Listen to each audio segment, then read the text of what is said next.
Kan ini sebenarnya 2 kali ya lolos dari Lolos dari maut lolos itu dari mautnya 2 kali. Benar. Nah, yang pertama itu gagal ini. Mendarat. Gagal sama mendarat sama. Jadi kejadian pertama sama yang kedua sebenarnya serupa. Cuma yang pertama itu pas pesawat ini mau mendarat, dia itu roda depannya terbenam lumpur. Dan waktu itu dari Jakarta ke Palembang. Kejadian tuh malam karena memang hari itu cuacanya juga buruk. Terus pas pesawat itu udah pas keluar landasan gitu terendam lumpur. Terus habis itu yang saya rasain adalah bener-bener gimana ya?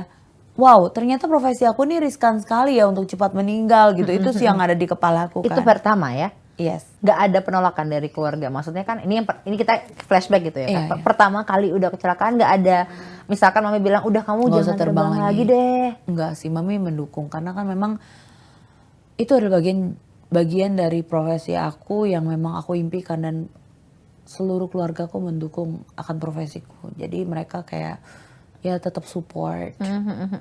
Kalau kakak sendiri nggak ada trauma? Maksudnya gini, kalau kita kan pasti ada traumanya gitu ya kak.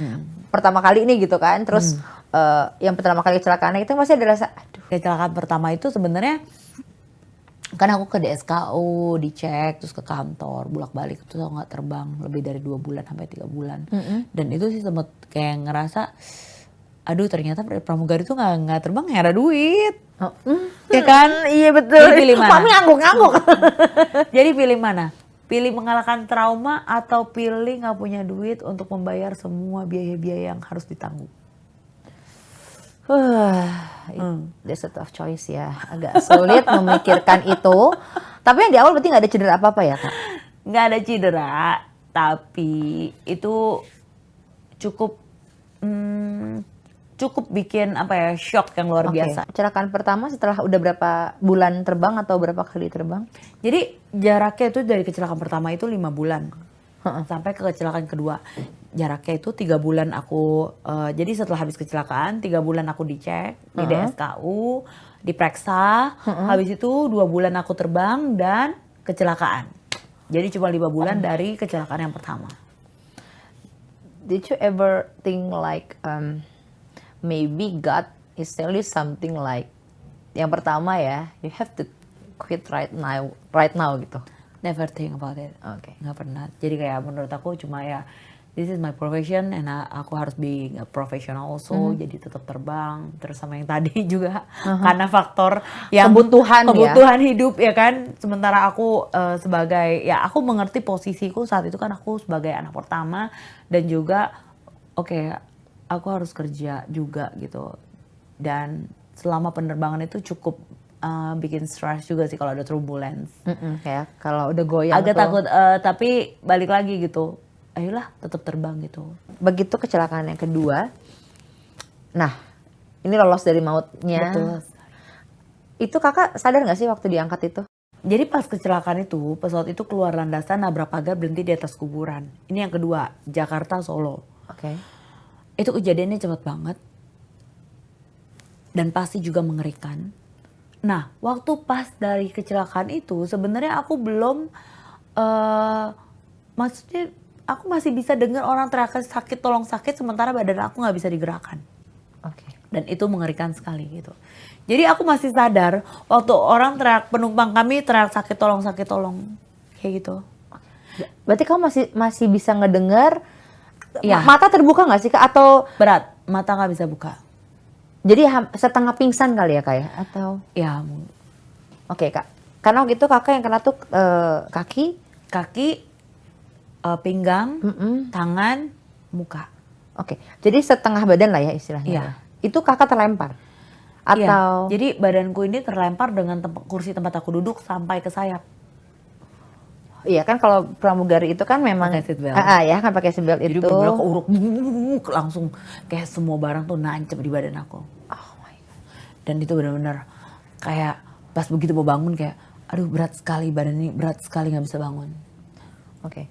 Kan yang aku tahu juga kalau aku lihat di postingannya kakak bahwa sempat dikira sudah meninggal. Iya betul. Karena memang kakak nanya nggak sih kayak emang karena sempat udah nggak ada nafasnya, nggak ada atau? Iya, jadi aku sempat ngejalanin yang namanya near death experience. Dari kecelakaan itu benar-benar aku tuh yang aku rasain pas aku mau bangun nggak bisa. Terus aku cuma inget ini. So, one thing yang aku inget, mamiku bilang ini, nah kalau ada apa-apa tuh doa, ada apa-apa doa. Jadi aku tuh cuma pikir kayak, aduh ini badannya nggak bisa bergerak nih. Terus di kepala aku cuma inget doa. Aku cuma bilang, Tuhan, tolong aku, beri aku kesempatan satu kali lagi untuk aku bisa memperbaiki kehidupanku. Aku mau ketemu mamiku. So dari kejadian itu benar-benar kayak aku tuh, begitu aku kayak yang tadinya badannya berat, begitu aku doa lama, terus badan aku kayak sekelibet pindah kemana? Aku tuh ke rumah, pulang. Oke. Aku pulang dan aku masih bisa lihat orang tuaku, aku lihat adikku, dan aku lihat keluarga lain sedang berkumpul di rumah. Tapi waktu aku panggilin mereka nggak menyadari kalau aku ada di situ. Ih, kayak film ya Kak ya. Ya, benar-benar kayak film. Terus habis dari itu aku ikut duduk dan aku ikut bersedih bersama dengan mereka, tapi mereka nggak notice kalau aku ada di situ. Pasti. Setelah itu langsung pindah lagi kayak sekelibet gitu, kayak cahaya pindah aku pindah lagi ke satu tempat yang dimana tuh di tempat itu benar-benar gelap sekali, nggak ada cahaya, nggak ada gedung, benar-benar tuh gelap. Dan dalam kegelapan itu aku rasa ketakutan luar biasa, benar-benar takut banget. Aku juga merasa, duh Tuhan, ini di mana ini? Mami selalu ingetin, ada apa-apa doa nak, doa. So aku bilang, Tuhan, tolong Tuhan, aku takut. Tolong kasih aku satu kali lagi kesempatan untuk aku bisa bertemu dengan keluargaku. Kasih aku kesempatan untuk aku bisa hidup kembali. Maksudnya untuk ketemu dengan orang tuaku. Dulu nggak mikir aku kan udah mati ya, gitu. Terus udah gitu, pas waktu aku berseru lagi aku minta tolong, gak lama kemudian aku lihat sebuah jam yang besar sekali dengan keadaan separuh gelap dan separuh terang. Aku dipaksa ke arah yang terang. Nggak bisa ngelawan. Dan pada waktu di arah terang itulah aku lihat, aku ikutin terang itu, aku jalan, terang banget, tapi nggak panas. Terang silau tapi nggak panas.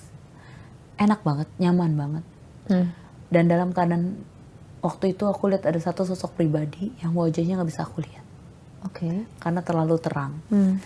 Tapi di sana benar-benar kayak aku ngerasain, wow, apa yang selama ini aku cari di dunia nggak pernah aku bisa dapatkan rasa pada waktu seperti yang aku dapatkan pada waktu itu. Aku ngerasa kayak peace, aku rasa ketenangan yang nggak bisa digantikan dengan apapun yang ada di dunia.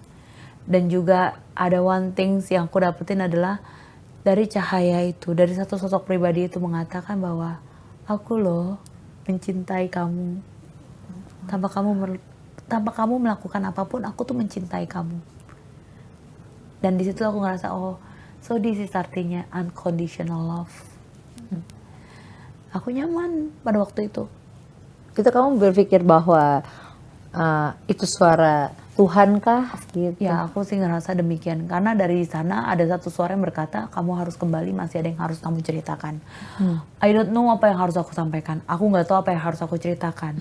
Karena aku terkesima dengan sinar itu.